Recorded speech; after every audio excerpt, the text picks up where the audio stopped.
¿Qué pasaría si el futuro de toda una nación dependiera de las últimas palabras de un hombre moribundo? La Escritura nos muestra que Primera de Reyes 1:1 marca el inicio de una batalla por el poder que casi destruye Israel antes de que un nuevo rey pudiera sentarse en el trono.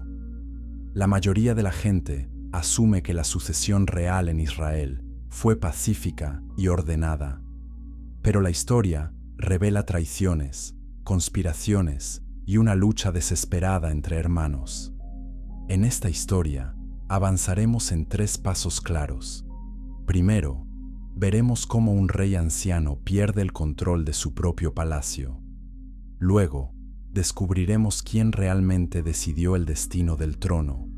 Y finalmente, entenderemos por qué estas decisiones finales marcaron el curso de generaciones enteras. Y una vez que comprendamos esta primera capa, la verdadera historia comienza.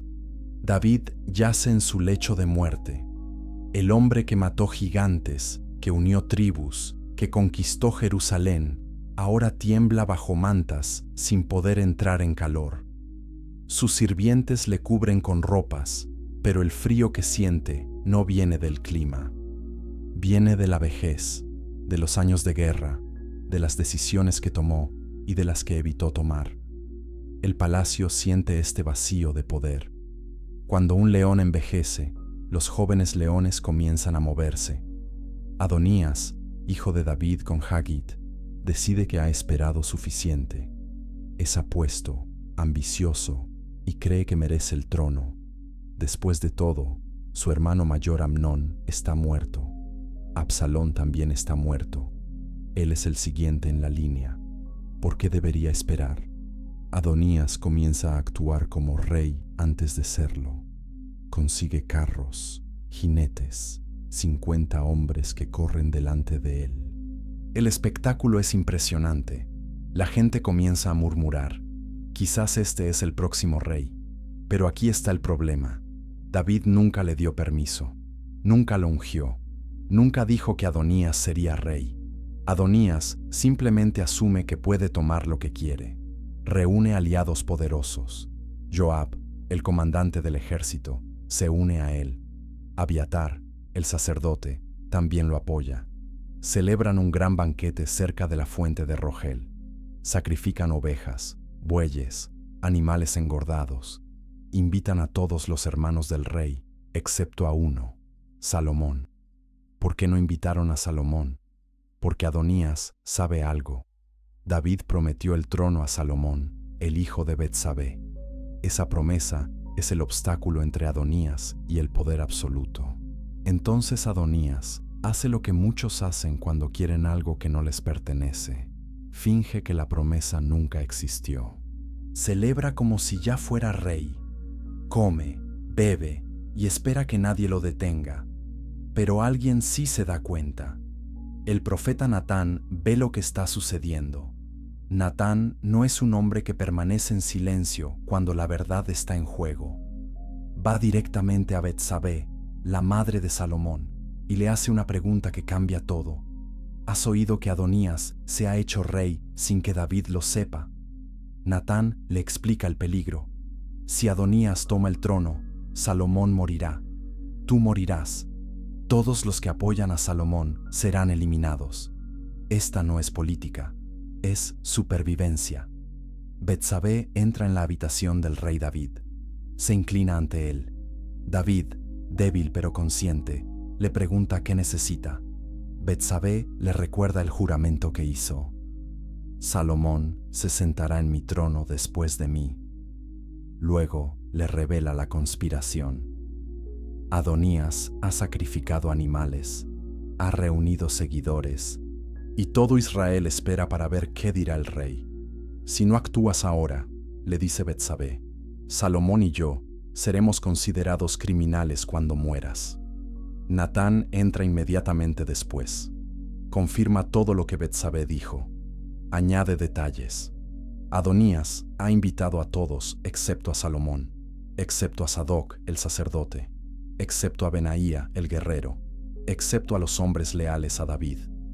Natán hace la pregunta crítica. ¿Ordenaste esto tú, mi señor? ¿O sucedió sin tu conocimiento?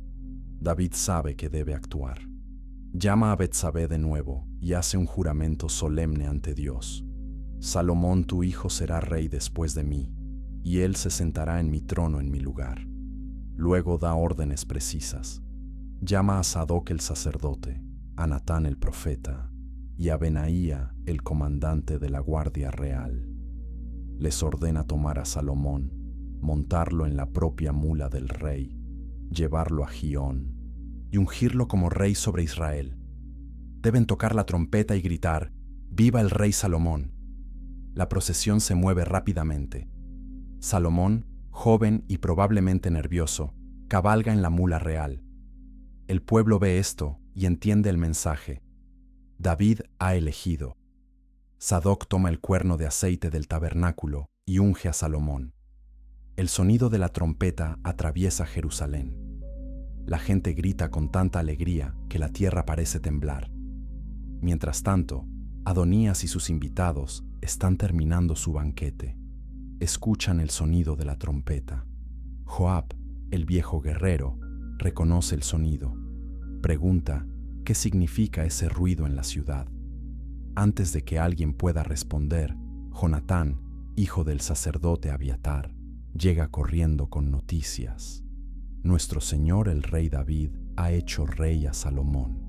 Los sirvientes del rey lo acompañaron. Los sacerdotes lo ungieron. Toda la ciudad celebra. Salomón ahora se sienta en el trono real, y David, desde su cama, bendijo a Salomón. El miedo cae sobre Adonías y sus seguidores como una ola fría. Los invitados se levantan aterrorizados, y cada uno huye por su camino. Adonías, sabiendo que su vida está en peligro, corre al tabernáculo y se agarra de los cuernos del altar. Es su única esperanza. El altar es un lugar de refugio. Allí, ningún hombre puede ser ejecutado sin juicio. Le informan a Salomón. Adonías tiene miedo del rey Salomón y se ha agarrado de los cuernos del altar. Dice que no se moverá hasta que el rey Salomón jure que no matará a su siervo. Salomón responde con sabiduría. Si Adonías muestra que es un hombre digno, ni un cabello de su cabeza caerá. Pero si se encuentra maldad en él, morirá. Traen a Adonías ante Salomón. Adonías se inclina. Salomón simplemente dice: vete a tu casa. Esa decisión revela algo importante. Salomón no busca venganza inmediata. Muestra misericordia, pero también establece una advertencia. La rebelión no será tolerada dos veces. Y con eso, el primer capítulo del reino de Salomón comienza. Pero lo que viene después revelará si este joven rey realmente tiene lo necesario para gobernar la nación más complicada de su tiempo. Chapter 2. La sabiduría que cambió una nación. ¿Puede un solo sueño cambiar el destino de millones de personas? La Escritura nos dice en Primera de Reyes 3:5 que Dios mismo se apareció a Salomón en un sueño y le hizo una pregunta que pocos reyes han escuchado. La mayoría de las personas asume que Salomón nació siendo sabio, pero los textos antiguos muestran que hubo un momento específico donde Salomón tuvo que elegir entre poder terrenal y entendimiento divino. En esta historia avanzaremos en 3 pasos. Primero, veremos el momento donde Salomón hace una petición que sorprende al cielo. Luego, descubriremos cómo esa sabiduría se manifestó en situaciones imposibles. Y finalmente, entenderemos por qué esa sabiduría atrajo a las naciones más poderosas de la tierra. Y una vez que comprendamos lo que Salomón realmente pidió, veremos por qué su reino brilló con una luz que el mundo nunca había visto. David muere. Antes de su último aliento, llama a Salomón y le da instrucciones finales. Sé fuerte, muestra que eres un hombre. Guarda los mandamientos del Señor tu Dios. Camina en sus caminos. entonces prosperarás en todo lo que hagas. Pero David también le da consejos más oscuros. Le dice a Salomón que se ocupe de Joab, quien derramó sangre inocente. Le dice que recuerde a Simei, quien maldijo a David cuando huía de Absalón. David deja claro, hay cuentas por ajustar. Salomón actúa rápidamente. Cuando Adonías, su medio hermano, pide casarse con Abisag, la joven que cuidaba a David en sus últimos días, Salomón ve la traición detrás de la solicitud. En la cultura de esa época, casarse con la concubina de un rey era reclamar el trono. Salomón ordena la ejecución de Adonías. Luego se ocupa de Abiatar el sacerdote, quien apoyó a Adonías. No lo mata, pero lo expulsa del sacerdocio y lo envía a sus campos. Así se cumple la profecía contra la casa de Elí. Joab, al oír las noticias, huye al tabernáculo y se agarra de los cuernos del altar, tal como lo hizo Adonías. Pero Salomón no muestra la misma misericordia esta vez. Ordena a Benaía que mate a Joab allí mismo. Joab muere junto al altar. Su sangre paga por la sangre que derramó. Benaía toma el lugar de Joab como comandante del ejército.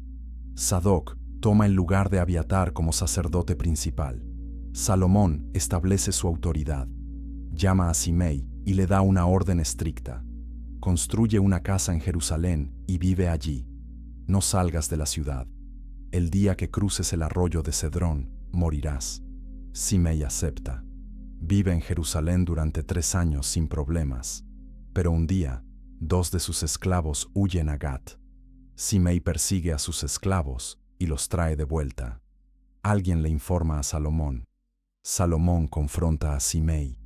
No te hice jurar por el Señor. Te advertí. Ahora tu maldad caerá sobre tu propia cabeza. Benaía ejecuta a Simei. Con esto, el reino está asegurado en las manos de Salomón. Ahora Salomón puede enfocarse en gobernar. Ama al Señor y camina según los estatutos de David su padre. Ofrece sacrificios en los lugares altos, porque el templo aún no está construido. Va a Gabaón, el lugar alto más importante, y ofrece 1000 holocaustos. Esa noche, Dios se le aparece en un sueño. Dios le hace una pregunta simple pero profunda. Pide lo que quieras que yo te dé. Imagina este momento. Un joven rey, solo en la oscuridad, frente al Creador del universo. Dios le ofrece cualquier cosa: riqueza, fama, victoria sobre enemigos, larga vida. Salomón podría pedir cualquiera de estas cosas, pero su respuesta revela su corazón. Salomón dice: Tú mostraste gran misericordia a mi padre David, y ahora me has hecho rey en su lugar. Pero yo soy como un niño pequeño, no sé cómo gobernar. Tu pueblo es tan numeroso que no se puede contar. Por favor, dame un corazón que entienda, para que pueda juzgar a tu pueblo y discernir entre el bien y el mal. ¿Quién puede gobernar a este gran pueblo tuyo? Esa petición agrada a Dios profundamente. Dios responde: porque pediste esto, y no pediste larga vida ni riquezas, ni la muerte de tus enemigos, sino entendimiento para administrar justicia, haré lo que pides. Te daré un corazón sabio y entendido, como nadie ha tenido antes ni tendrá después. Y además, te daré lo que no pediste, riquezas y honor, de modo que ningún rey en toda tu vida será como tú. Salomón despierta. Se da cuenta de que fue un sueño, pero también sabe que fue real. Regresa a Jerusalén, se para frente del arca del pacto y ofrece más sacrificios. Celebra un banquete con todos sus sirvientes. Pero pronto esa sabiduría será puesta a prueba. 2 mujeres llegan ante el rey. Ambas son prostitutas. Ambas viven en la misma casa. Ambas dieron a luz a bebés con 3 días de diferencia. Una de ellas comienza a hablar. Mi señor, esta mujer y yo vivimos en la misma casa. Yo di a luz mientras ella estaba conmigo. 3 días después, ella también dio a luz. No había nadie más en la casa, solo nosotras dos. Una noche, su bebé murió porque ella se acostó sobre él. Entonces, a medianoche, mientras yo dormía, tomó a mi hijo de mi lado y puso a su hijo muerto en mi pecho. Cuando me desperté para amamantar a mi bebé, estaba muerto. Pero cuando lo miré de cerca a la luz del día, vi que no era mi hijo. La otra mujer interrumpe gritando: «No, el bebé vivo es mío, el muerto es tuyo». La primera mujer responde: «Mientes, el bebé muerto es tuyo». Discuten delante del rey. Todos en la corte observan. No hay testigos, no hay evidencia. Es la palabra de una contra la otra. Salomón pide una espada. Un guardia trae una espada y la coloca frente al rey. Salomón dice: «Corten al niño vivo en dos. Den la mitad a una y la mitad a la otra». La sala queda en silencio, pero una de las mujeres grita inmediatamente: «No, mi señor, por favor, denle el bebé a ella, no lo maten». La otra mujer dice con frialdad: «Que no sea ni mío ni tuyo, que lo corten». Salomón señala a la primera mujer: «Denle el niño a ella, no lo maten. Ella es la madre». ¿Cómo lo supo? Porque una verdadera madre prefiere perder a su hijo antes que verlo muerto. La noticia de este juicio se extiende por todo Israel. La gente queda asombrada. Ven que la sabiduría de Dios está en Salomón para administrar justicia. Desde ese día, el respeto por Salomón crece. Salomón organiza su reino con eficiencia. Nombra oficiales sobre todo Israel. Establece gobernadores sobre 12 distritos. Cada distrito provee alimentos para el palacio real un mes al año. El sistema funciona perfectamente. Hay abundancia de comida. El reino prospera. Pero la sabiduría de Salomón va más allá de juicios y administración. Compone 3000 proverbios. Escribe 1005 canciones. Habla sobre árboles, desde el cedro del Líbano hasta el hisopo que crece en las paredes. Habla sobre animales, aves, reptiles y peces. La gente viene de todas las naciones para escuchar su sabiduría. Los reyes de la tierra envían representantes para aprender de él. Suscríbete a este canal si quieres descubrir más secretos ocultos en las Escrituras que la mayoría de los creyentes nunca nota. Cada video revela verdades que cambiarán tu forma de leer la Biblia, y lo que viene después de la sabiduría de Salomón es aún más impresionante: la construcción del edificio más sagrado que el mundo antiguo jamás conoció. Chapter 3. El templo que desafió lo imposible. ¿Qué se necesita para construir una casa para Dios? La Escritura nos dice en Primera de Reyes 6:1 que pasaron 480 años desde el éxodo de Egipto hasta que Salomón comenzó a construir el templo del Señor.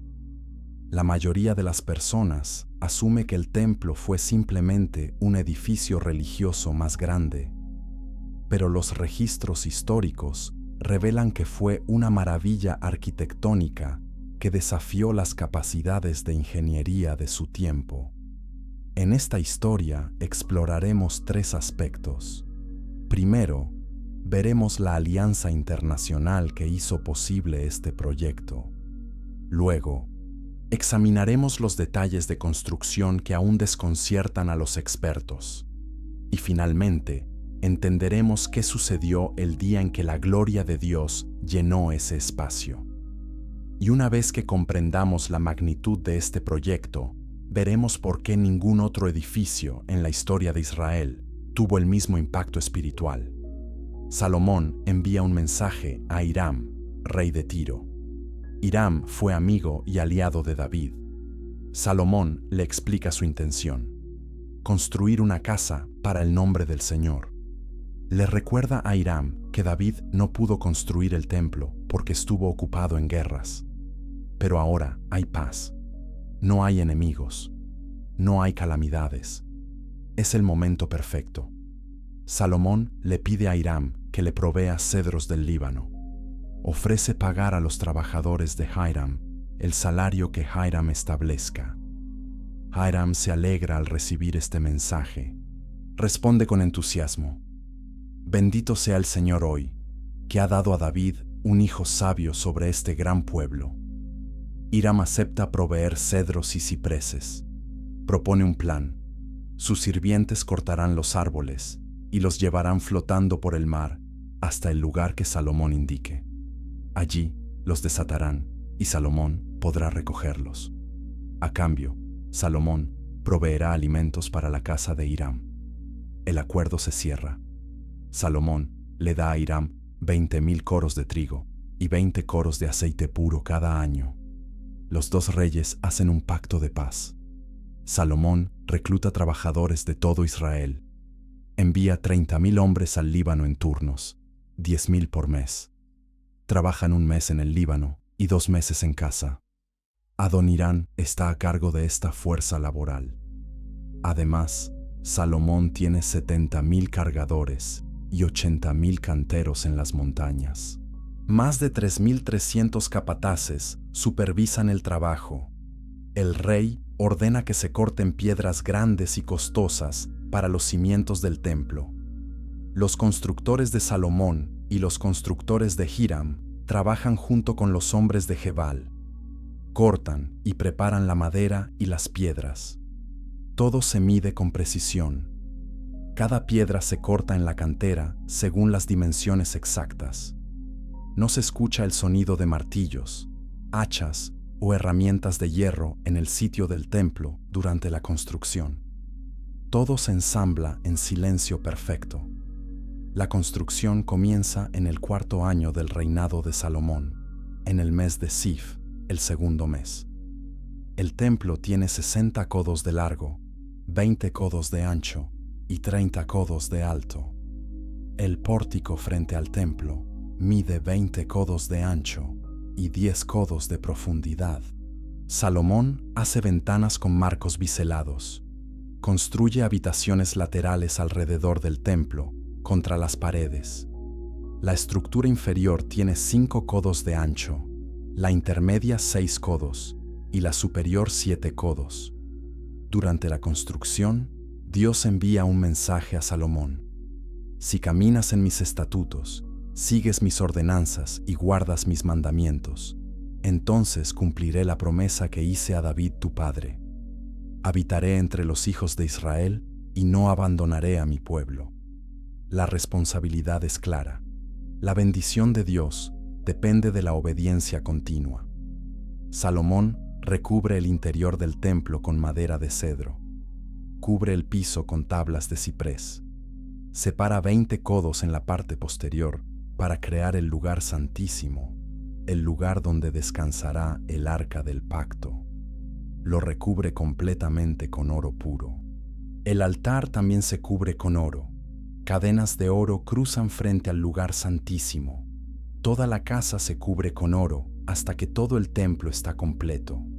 Dentro del lugar santísimo, Salomón coloca 2 querubines hechos de madera de olivo. Cada querubín mide 10 codos de alto. Cada ala mide 5 codos, de modo que la envergadura completa de cada querubín es de 10 codos. Los 2 querubines son idénticos en tamaño y forma. Se colocan en el lugar santísimo con sus alas extendidas. Las alas se tocan en el centro y tocan las paredes en los lados. Los querubines también se recubren con oro. Las paredes del templo, tanto en el lugar santísimo como en el lugar santo, se tallan con figuras de querubines, palmeras y flores abiertas. Todo se recubre con oro. Las puertas del lugar santísimo son de madera de olivo, talladas con querubines, a palmeras y flores. Las puertas del lugar santo son de madera de ciprés, también talladas y recubiertas con oro. El trabajo toma 7 años. Finalmente, el templo está terminado.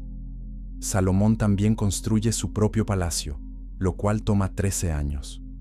Construye la casa del bosque del Líbano, el salón de las columnas, el salón del trono donde juzga y sus propias habitaciones privadas. Todo se hace con piedras costosas, cortadas a medida y con madera de cedro. Salomón envía a buscar a un artesano llamado Huram desde Tiro. Huram es hijo de una viuda de la tribu de Neftalí y su padre era de Tiro, un trabajador del bronce. Huram está lleno de sabiduría, entendimiento y habilidad para trabajar con bronce. Viene a Salomón y hace todo el trabajo de metal. Huram funde 2 columnas de bronce. Cada columna mide 18 codos de alto y 12 codos de circunferencia. Hace 2 capiteles de bronce fundido para colocar en la parte superior de las columnas. Cada capitel mide 5 codos de alto.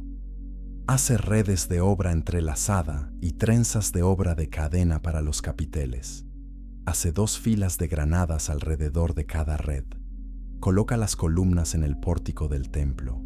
La columna derecha se llama Jaquín. La columna izquierda se llama Boaz. Huram también hace un mar de bronce fundido. Es circular, mide 10 codos de un borde al otro, 5 codos de alto y 30 codos de circunferencia. Debajo del borde hay calabazas decorativas, 10 por codo.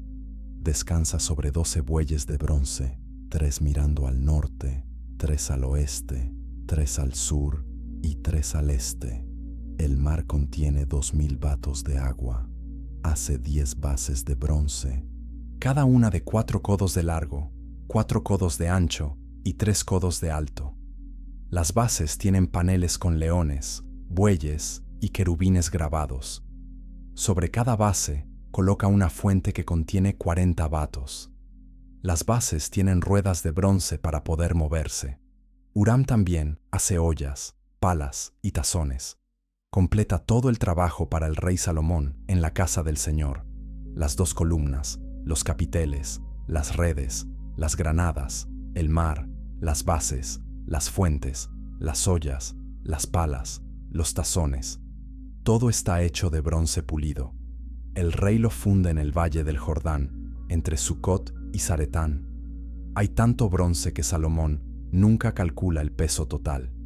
Salomón hace todos los utensilios que están en la casa del Señor: el altar de oro, la mesa de oro para el pan de la presencia, los candelabros de oro puro, las flores, las lámparas, las tenazas de oro, las copas, las despabiladeras, los tazones, las cucharas, los braseros, todos de oro puro.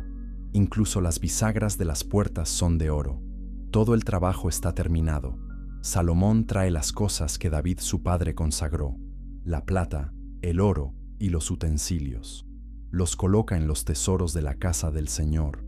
Ahora llega el momento más importante: traer el arca del pacto a su lugar de descanso final. Y lo que sucederá ese día cambiará la historia de Israel para siempre. Chapter 4. Cuando la gloria abandona el corazón, ¿puede un hombre sabio cometer la peor de las locuras? La Escritura nos dice en Primera de Reyes 11:1 que el rey Salomón amó a muchas mujeres extranjeras, además de la hija de Faraón. La mayoría de la gente asume que Salomón mantuvo su sabiduría hasta el final.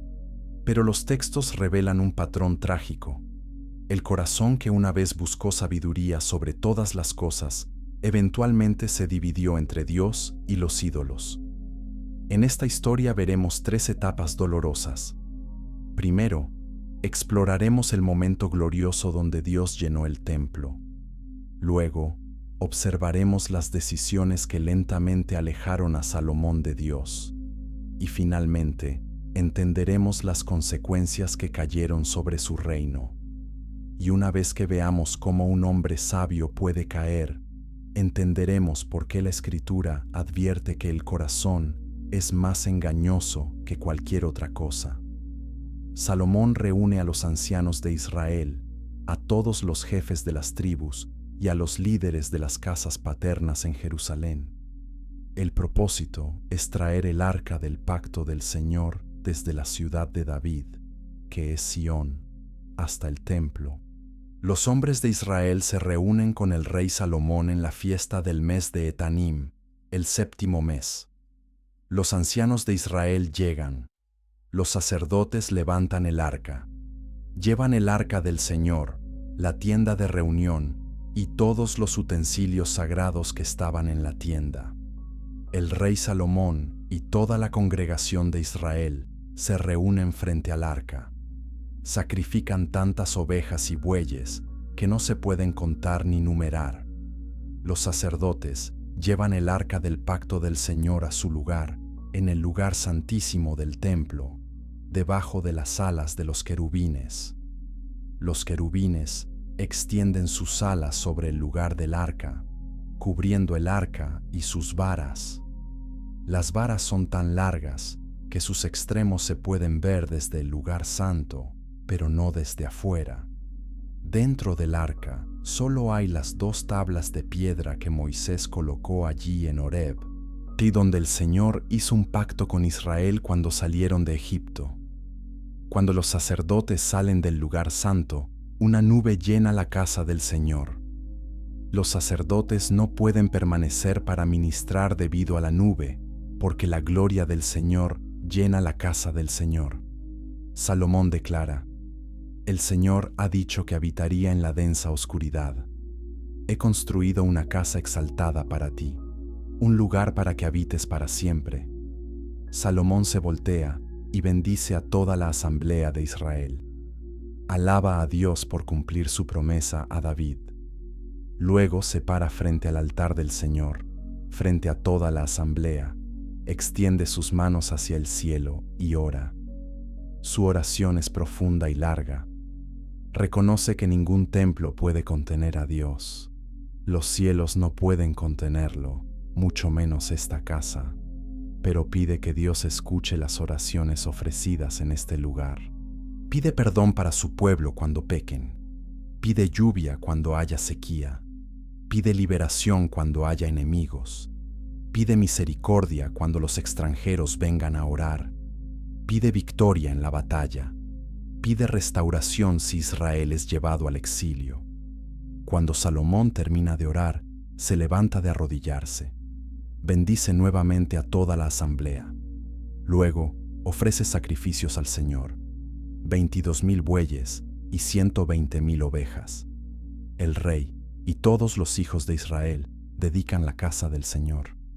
Salomón consagra el centro del atrio, porque el altar de bronce es demasiado pequeño para todos los holocaustos. La fiesta dura 7 días, luego otros 7 días, 14 días en total. El 8º día después de la fiesta, Salomón despide al pueblo. Bendicen al rey y van a sus hogares alegres y contentos por toda la bondad que el Señor ha mostrado. Esa noche, Dios se aparece a Salomón por segunda vez. Le dice: he escuchado tu oración, he consagrado esta casa, mi nombre estará allí para siempre, mis ojos y mi corazón estarán allí todos los días. Si caminas delante de mí, como caminó David tu padre, con integridad de corazón y rectitud, entonces estableceré tu trono real sobre Israel para siempre. Pero si tú o tus hijos se apartan de mí, no guardan mis mandamientos y sirven a otros dioses, entonces cortaré a Israel de la tierra que les he dado, rechazaré esta casa que he consagrado. Israel se convertirá en un proverbio y en un objeto de burla. Las palabras son claras. La bendición no es automática. Depende de la obediencia continua. Salomón conoce esta advertencia, pero con el tiempo, su corazón comienza a cambiar. Busca alianzas políticas a través de matrimonios. Se casa con la hija de Faraón, construye un palacio para ella. Ella vive allí cómodamente, pero no se detiene con una esposa extranjera. Se casa con mujeres de las naciones que el Señor prohibió: moabitas, amonitas, edomitas, sidonias y eteas. Dios había dicho claramente: no te cases con ellas, porque desviarán tu corazón hacia sus dioses. Salomón no escucha.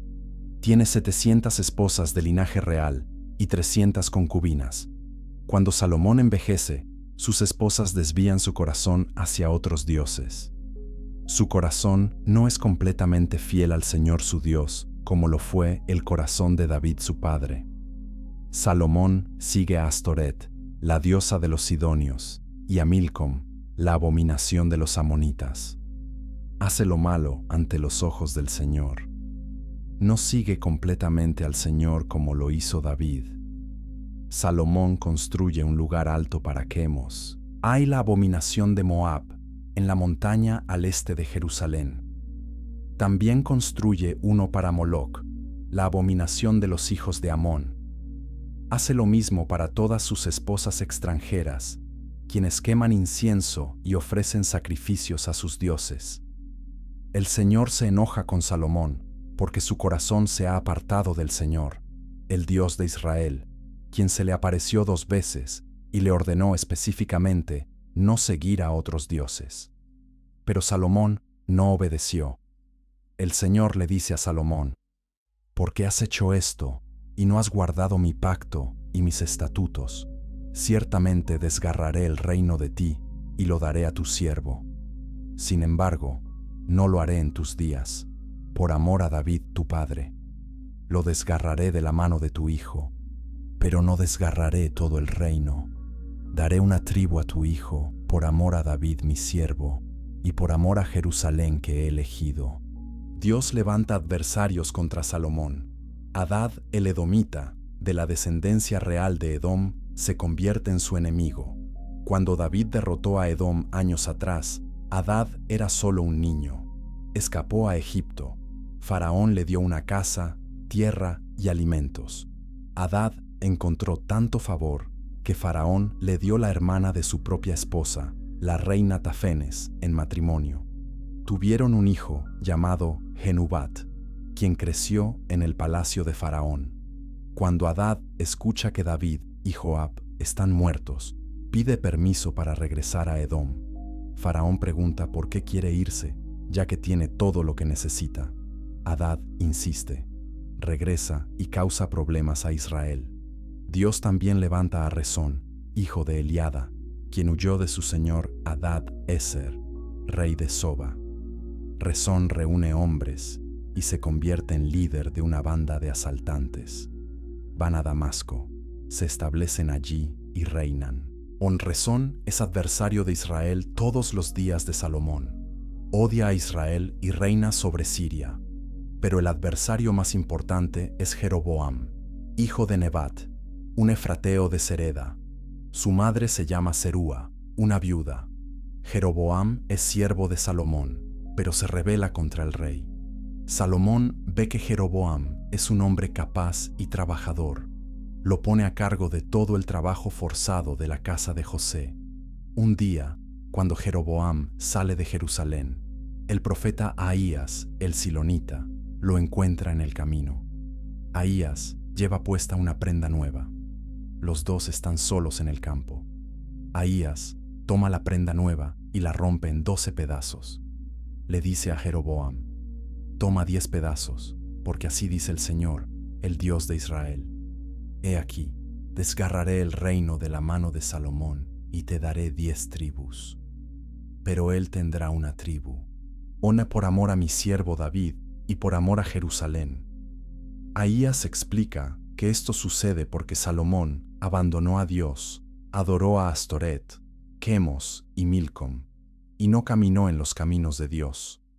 Sin embargo, Dios no quitará el reino de Salomón durante su vida por amor a David, pero lo quitará de la mano de su hijo y le dará 10 tribus a Jeroboam. Le dará una tribu al hijo de Salomón para que David siempre tenga una lámpara en Jerusalén. Salomón trata de matar a Jeroboam, pero Jeroboam huye a Egipto al rey Sisac y permanece allí hasta que Salomón muere. Salomón reina en Jerusalén sobre todo Israel durante 40 años. Luego duerme con sus padres y es sepultado en la ciudad de David.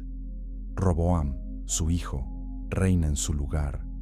Y con la muerte de Salomón, el escenario está preparado para la división más dolorosa en la historia de Israel. Capítulo 5. La división que nadie pudo detener.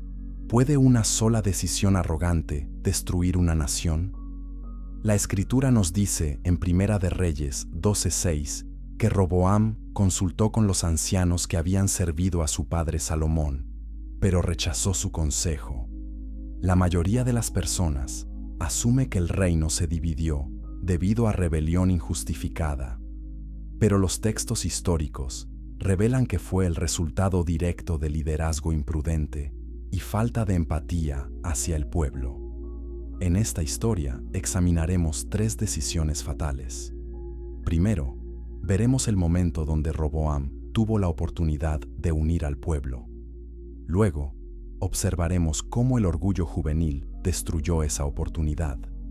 Y finalmente, entenderemos cómo Jeroboam estableció un sistema religioso que condenó al reino del norte. Y una vez que veamos cómo el orgullo puede dividir lo que Dios unió, entenderemos por qué la humildad es esencial para cualquier líder.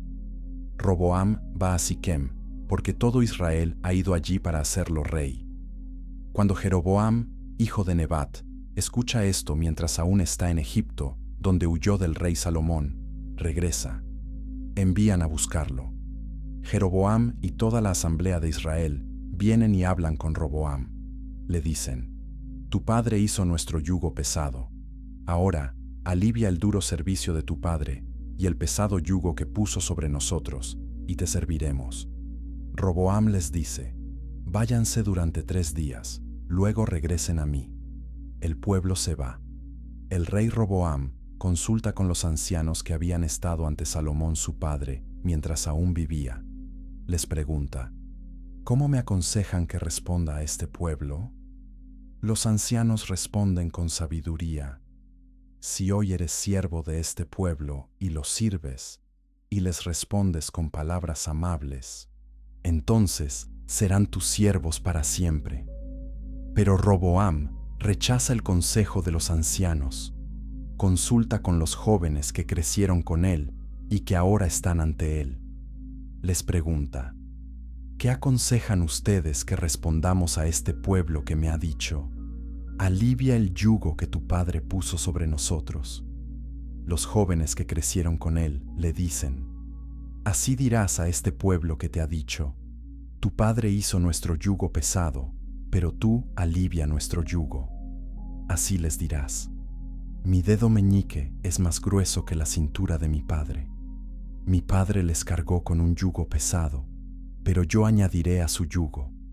Mi padre los disciplinó con látigos, pero yo los disciplinaré con escorpiones.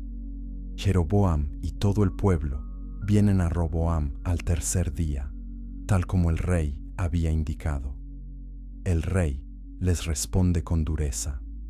Rechaza el consejo que los ancianos le dieron. Les habla según el consejo de los jóvenes. Dice: mi padre hizo pesado su yugo, pero yo añadiré a su yugo. Mi padre los disciplinó con látigos, pero yo los disciplinaré con escorpiones. El rey no escucha al pueblo. Esto viene del Señor para cumplir su palabra, que el Señor habló por medio de Ahías, el silonita, a Jeroboam, hijo de Nebat. Cuando todo Israel ve que el rey no los escucha, el pueblo responde al rey: ¿qué porción tenemos en David? No tenemos herencia en el hijo de Isaí. A tus tiendas, oh Israel. Ahora cuida tu propia casa, David. Israel se va a sus tiendas. Roboam reina solo sobre los hijos de Israel que viven en las ciudades de Judá. El rey Roboam envía a Adoram, quien está a cargo del trabajo forzado. Todo Israel lo apedrea hasta la muerte. El rey Roboam sube rápidamente a su carro para huir a Jerusalén. Israel se ha rebelado contra la casa de David hasta el día de hoy. Cuando todo Israel escucha que Jeroboam ha regresado, envían y lo llaman a la asamblea. Lo hacen rey sobre todo Israel. No hay nadie que siga a la casa de David, excepto solo la tribu de Judá. Cuando Roboam llega a Jerusalén, reúne a toda la casa de Judá y la tribu de Benjamín, 180,000 guerreros elegidos, para luchar contra la casa de Israel y y restaurar el reino a Roboam, hijo de Salomón. Pero la palabra de Dios viene a Semaías, el hombre de Dios. Dios le dice: di a Roboam, hijo de Salomón, rey de Judá, y a toda la casa de Judá y Benjamín, y al resto del pueblo. Así dice el Señor: no suban ni luchen contra sus hermanos, los hijos de Israel. Cada uno regrese a su casa, porque esto es de mí. Escuchan la palabra del Señor y regresan según la palabra del Señor. Jeroboam construye Siquem en la región montañosa de Efraín y vive allí. Sale de allí y construye Penuel. Jeroboam dice en su corazón: ahora el reino volverá a la casa de David. Si este pueblo sube a ofrecer sacrificios en la casa del Señor en Jerusalén, el corazón de este pueblo volverá a su Señor, a Roboam, rey de Judá. Me matarán y volverán a Roboam, rey de Judá. Entonces el rey pide consejo. Hace 2 becerros de oro. Le dice al pueblo: han subido a Jerusalén demasiado tiempo. He aquí tus dioses, oh Israel, que te sacaron de la tierra de Egipto. Coloca uno en Betel y el otro en Dan. Esto se convierte en pecado. El pueblo va a adorar ante el becerro de Betel y ante el otro hasta Dan. Jeroboam también hace casas en los lugares altos. Nombra sacerdotes de entre todo el pueblo, que no son de los hijos de Leví. Instituye una fiesta el 15º día del 8º mes, imitando la fiesta en Judá. Sube al altar. Así lo hace en Betel, sacrificando a los becerros que hizo. Coloca en Betel a los sacerdotes de los lugares altos que hizo.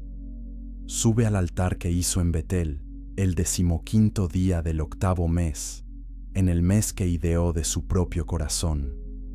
Hace una fiesta para los hijos de Israel y sube al altar para quemar incienso. Mientras Jeroboam está junto al altar para quemar incienso, un hombre de Dios viene desde Judá por la palabra del Señor a Betel. Grita contra el altar: altar, altar, así dice el Señor: he aquí, nacerá un hijo a la casa de David, Josías de nombre, y sacrificará sobre ti a los sacerdotes de los lugares altos que queman incienso sobre ti. Quemarán huesos humanos sobre ti. El hombre de Dios da una señal ese mismo día. Esta es la señal de que el Señor ha hablado. He aquí, el altar se partirá y las cenizas sobre él se derramarán. Cuando el rey Jeroboam escucha las palabras del hombre de Dios que grita contra el altar en Betel, extiende su mano desde el altar y dice: agárrenlo. Su mano, que extendió contra él, se seca. No puede retraerla. El altar también se parte, y las cenizas se derraman del altar, según la señal que el hombre de Dios había dado por la palabra del Señor. Jeroboam le dice al hombre de Dios: ruega por favor al Señor tu Dios, y ora por mí, para que mi mano me sea restaurada. El hombre de Dios ruega al Señor, y la mano del rey le es restaurada, y queda como antes. El rey le dice al hombre de Dios: ven conmigo a casa y refréscate, y te daré un regalo. El hombre de Dios responde: si me dieras la mitad de tu casa, no entraría contigo, ni comería pan, ni bebería agua en este lugar, porque así me fue ordenado por la palabra del Señor. No comerás pan, ni beberás agua, ni regresarás por el camino que viniste. El hombre de Dios se va por otro camino, no regresa por el camino que vino a Betel. Pero la historia de este profeta toma un giro trágico que revela cuán peligroso es desobedecer las instrucciones directas de Dios. Y lo que sucede después mostrará por qué los reyes de Israel continúan descendiendo en una espiral de rebelión y juicio. Chapter 6. Los reyes que olvidaron a Dios. ¿Puede una nación sobrevivir cuando sus líderes rechazan continuamente a Dios? La Escritura nos dice en Primera de Reyes 15:26 que Nadab, hijo de Jeroboam, hizo lo malo ante los ojos del Señor, caminando en el camino de su padre. La mayoría de las personas asume que Israel tuvo algunos buenos reyes y algunos malos. Pero los registros históricos muestran que cada rey del reino del norte repitió los pecados de Jeroboam, estableciendo un patrón de rebelión que eventualmente destruyó la nación. En esta historia veremos 3 generaciones de fracaso. Primero, examinaremos las dinastías que cayeron por violencia y traición. Luego, observaremos cómo Dios envió advertencias a través de profetas que nadie escuchó. Y finalmente, entenderemos por qué el reino del norte nunca experimentó verdadera reforma espiritual. Y una vez que veamos este patrón de rebelión repetida, comprenderemos por qué el juicio de Dios fue inevitable. Nadab, hijo de Jeroboam, comienza a reinar sobre Israel en el 2º año de Asa, rey de Judá. Reina sobre Israel 2 años. Hace lo malo ante los ojos del Señor. Camina en el camino de su padre y en su pecado que hizo pecar a Israel. Baasa, hijo de Ahías, de la casa de Issacar, conspira contra él. Baasa lo ataca en Gibetón, que pertenece a los filisteos, porque Nadab y todo Israel están sitiando Gibetón. Baasa mata a Nadab en el 3er año de Asa, rey de Judá, y reina en su lugar. Tan pronto como Baasa es rey, mata a toda la casa de Jeroboam. No deja a Jeroboam ni un solo hombre que respire, hasta que la destruye, según la palabra del Señor que habló por su siervo Ahías, el silonita. Esto sucede por los pecados de Jeroboam, que cometió y que hizo cometer a Israel, por la provocación con la que provocó al Señor, el Dios de Israel. Baasa, hijo de Ahías, comienza a reinar sobre todo Israel en Tirsa, en el 3er año de Asa, rey de Judá. Reina 24 años. Hace lo malo ante los ojos del Señor. Camina en el camino de Jeroboam y en su pecado que hizo pecar a Israel. La palabra del Señor viene contra Baasa a través del profeta Jehú, hijo de Hanani, diciendo: Te levanté del polvo y te hice líder sobre mi pueblo Israel, pero has caminado en el camino de Jeroboam y has hecho pecar a mi pueblo Israel, provocándome a ira con sus pecados. He aquí, destruiré completamente a Baasa y su casa, y haré tu casa como la casa de Jeroboam, hijo de Nebat. Baasa duerme con sus padres y es sepultado en Tirsa. Él a su hijo reina en su lugar. Ela, hijo de Baasa, comienza a reinar sobre Israel en Tirsa, en el año 26 de Asa, rey de Judá. Reina 2 años. Simri, su siervo, comandante de la mitad de sus carros, conspira contra él. Ela está en Tirsa, bebiendo hasta emborracharse en la casa de Arsa, quien está a cargo de la casa en Tirsa. Simri entra, lo golpea y lo mata en el año 27 de Asa, rey de Judá, y reina en su lugar. Cuando Simri comienza a reinar y se sienta en su trono, mata a toda la casa de Baasa. No le deja ni un solo hombre, ni parientes ni amigos. Simri destruye toda la casa de Baasa, según la palabra del Señor que habló contra Baasa por medio del profeta Jehú, por todos los pecados de Baasa y los pecados de Ela, su hijo, que pecaron y que hicieron pecar a Israel, provocando al Señor, el Dios de Israel, con sus ídolos. Simri reina 7 días en Tirsa. El pueblo está acampado contra Gibetón, que pertenece a los filisteos. El pueblo que está acampado escucha decir: Simri ha conspirado y también ha matado al rey. Todo Israel hace rey sobre Israel a Omri, el comandante del ejército, ese día en el campamento. Omri sube desde Gibetón, y todo Israel con él, y sitia Tirsa. Cuando Simri ve que la ciudad está tomada, entra en la ciudadela de la casa del rey, y quema la casa del rey sobre sí mismo con fuego, y muere, a causa de sus pecados que cometió, haciendo lo malo ante los ojos del Señor, caminando en el camino de Jeroboam, y en su pecado que cometió, haciendo pecar a Israel. Entonces, el pueblo de Israel se divide en dos partes. La mitad del pueblo sigue a Tibni, hijo de Ginat, para hacerlo rey, y la otra mitad sigue a Omri. Pero el pueblo que sigue a Omri vence al pueblo que sigue a Tibni, hijo de Ginat. Tibni muere, y Omri se convierte en rey. En el año 31 de Asa, rey de Judá, Omri comienza a reinar sobre Israel. Reina 12 años. Reina 6 años en Tirsa.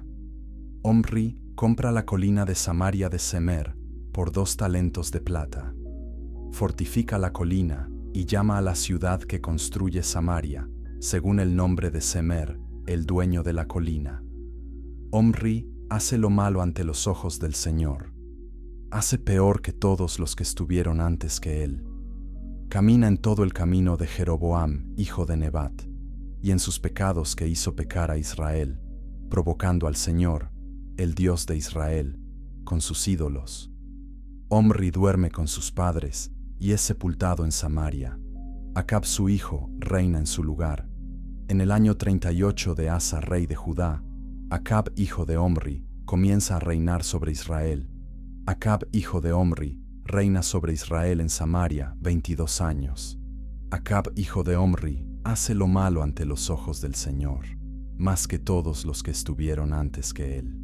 Como si fuera poco caminar en los pecados de Jeroboam, hijo de Nebat, Acab toma por esposa a Jezabel, hija de Et-Baal, rey de los Sidonios. Va y sirve a Baal y lo adora. Erige un altar para Baal en la casa de Baal, que construye en Samaria. Acab también hace una acera. Acab hace más para provocar al Señor, el Dios de Israel, que todos los reyes de Israel que estuvieron antes que él. En sus días, Hiel de Betel construye Jericó. Pone sus cimientos al costo de Abiram su primogénito, y coloca sus puertas al costo de Segub, su hijo menor, según la palabra del Señor, que habló por medio de Josué, hijo de Nun. Y es en este contexto de máxima rebelión que Dios enviará a su profeta más poderoso, un hombre que desafiará a un rey, enfrentará a 450 profetas falsos y llamará fuego del cielo. Capítulo 7. El profeta que desafió un reino. ¿Qué clase de hombre se atreve a pararse solo ante un rey malvado y declarar sequía en nombre de Dios? La Escritura nos dice en Primera de Reyes 17:1 que Elías el Tisbita, de los habitantes de Galaad, le dijo a Acab: «Vive el Señor, Dios de Israel, en cuya presencia estoy». La mayoría de las personas asume que los profetas eran figuras respetadas en Israel, pero la historia revela que ser profeta significaba arriesgar tu vida cada vez que hablabas la verdad. En esta historia seguiremos 3 etapas de la misión de Elías. Primero, veremos cómo Dios entrenó a su profeta en el desierto. Luego, observaremos los milagros que sostuvieron a Elías y a otros. Y finalmente, entenderemos cómo Elías preparó el escenario para el enfrentamiento más dramático del Antiguo Testamento. Y una vez que veamos la fe radical de Elías, comprenderemos por qué Dios todavía busca hombres y mujeres dispuestos a pararse por la verdad sin importar el costo. Elías el Tisbita le dice a Acab: «Vive el Señor, Dios de Israel, delante de quien estoy, que no habrá rocío ni lluvia estos años, sino por mi palabra». Luego la palabra del Señor viene a él: «Sal de aquí, ve hacia el este, y escóndete junto al arroyo Querit, que está al este del Jordán. Beberás del arroyo, y he ordenado a los cuervos que te alimenten allí».